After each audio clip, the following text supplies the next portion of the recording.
Hello friends. आज हम Wordsworth की का एक सोनेट आप कह सकते हैं, बहुत ही फेमस सोनेट है। इसको डील करेंगे, इसके बारे में जानेंगे। Actually sonnet is a poem of 14 line. 14 line का एक पोएम होता है। The world is too much with us. यहाँ पर टू एक एडवर्ब है पार्ट्स ऑफ स्पीच से, और इसका दो अर्थ आता है, एक भी और एक नेगेटिव सेंस में आता है जब इसके बाद एडजेक्टिव या एडवर्ब आता है। जैसे राम टू विल कम टुमारो, राम भी कल आएगा। एंड कभी कभी आता है कि the tea is too hot, मतलब चाय इतनी ज्यादा गर्म है कि उसको पिया नहीं जा सकता, नेगेटिव सेंस देता है जब इसके बाद एडजेक्टिव या एडवर्ब आता है। तो the world is too much with us, जो सांसारिकता है, जो संसार है, वो हमारे साथ बहुत ज्यादा है। जो क्राउड है, जो शोरगुल है, वो हमारे साथ बहुत ज्यादा है। इस बारे में हमारे जो नेचर पोएट है वर्ड्सवर्थ ने एक 14 लाइन की बहुत ही शानदार और इम्पोर्टेंट पोएम लिखी है। उसके बारे में डिटेल स्टडी करेंगे और एनालिसिस करेंगे। ये क्या है, कैसा सोनेट है, कब लिखा गया एंड कब पब्लिश हुआ। तो आइए सबसे पहले इसके टेक्स्ट के बारे में जानते हैं। The world is too much with us, सांसारिकता हमारे साथ बहुत ज्यादा है। Late and soon, late means देर, देरी, और सून मीन्स बहुत जल्दी, मतलब हमेशा, हर समय। गेटिंग एंड स्पेंडिंग, हम खोते हैं और पाते हैं। बी ले बेस्ट आवर पावर, हम इस तरह अपने समय को बर्बाद करते जा रहे हैं। लिटिल बी सी, थोड़ा हम देखें इन नेचर, प्रकृति में। दैट इज आवर्स, नेचर प्रकृति के बारे में यहाँ पर वर्ड्सवर्थ कह रहे हैं। Little we see in nature में हम थोड़ा सा ही प्रकृति में देख पाते हैं जो कि हमारा है। We have given our hearts away, हमने अपने दिल को अबे में से दूर कर रखा है। असाइडेड बून, साइडेड मतलब एक बहुत ही गंदा, बून मीन्स वरदान, जो कि एक गंदा वरदान है, बहुत गलत बात है। दिस सी दैट बेयर्स हर बजम, जो अब यहाँ पर वर्ड्सवर्थ एक एग्जाम्पल देते हैं।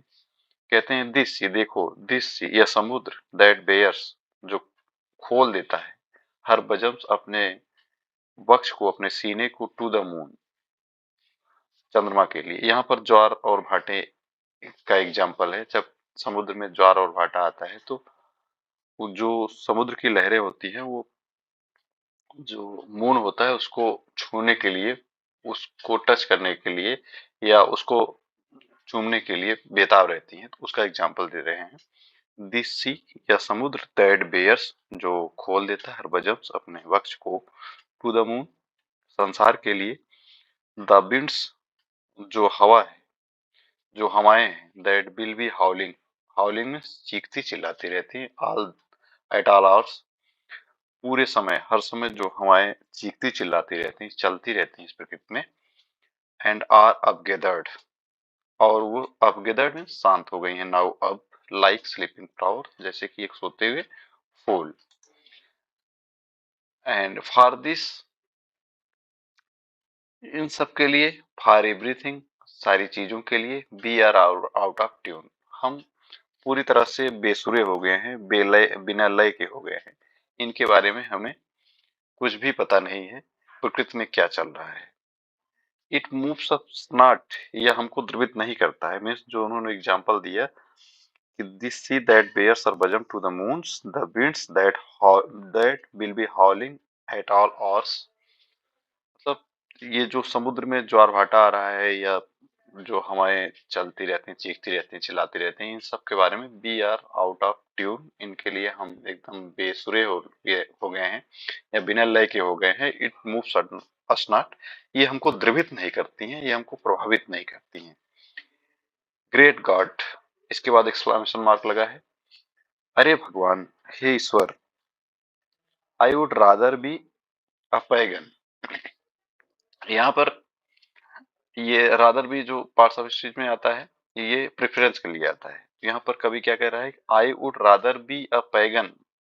जो पैगन होते हैं ये क्रिश्चियनिटी में एक प्रकृति पूजक होते हैं, जो उन लोग बहुत ही बुरा मानते हैं पैगन को। आइडोलेट्री को भी बहुत बुरा, जो मूर्ति पूजक होते हैं उनको भी बहुत बुरे तरीके से ट्रीट करते हैं। तो वही यहाँ पर कवि कह रहा है, आई would rather be a pagan. जो व्यक्ति इस प्रकृति को नहीं जान पा रहा है, तो कवि उसके सेंस में कह रहा है, आई would rather be a pagan.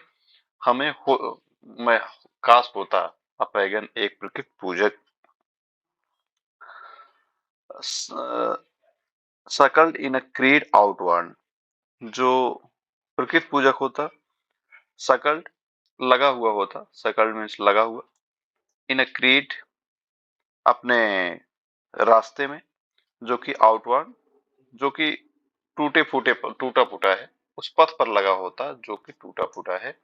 So might I standing on this pleasantly, means चारागाह। सो माइट, और इस तरह मैं खड़ा होता, आई स्टैंडिंग ऑन द प्लीजेंटली, किसी इस शानदार सुखद नुमा चारागाह में एक प्रकृति पूजक होता और खड़ा होता, have glimpses that would make us less forlorn, जो एक झलक को देख पाता है, ग्लिम्पसेस एक झलक को देख पाता है, that would make me less forlorn, forlorn अलग थलग, जो मुझे बनाती इस तरह अलग थलग, और इस चौराहे पर मैं खड़ा रहता।